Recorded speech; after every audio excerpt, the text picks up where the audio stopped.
আদালত অবমাননার মামলায় ক্ষমতাচ্যুত প্রধানমন্ত্রী শেখ হাসিনাকে ৬ মাসের বিনাশ্রম কারাদণ্ড দিয়েছেন আন্তর্জাতিক অপরাধ ট্রাইব্যুনাল।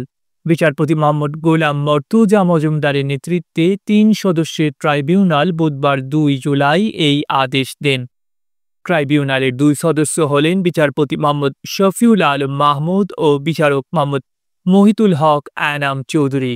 ছাত্র জনতার গণ অভ্যুত্থানে গত বছরের ৫ আগস্ট আওয়ামী লীগ সরকারের পতন হয়।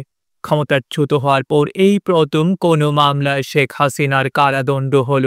এই মামলার অপর আসামি গাইবান্ধার গোবিন্দগঞ্জের শাকিল আকন্দ বুলবুল ওরফে মোহাম্মদ শাকিল আলমকে ২ মাসের বিনাশ্রম কারাদণ্ড দিয়েছেন ট্রাইব্যুনাল। ২২৬ জনকে হত্যার লাইসেন্স পেয়ে গেছি।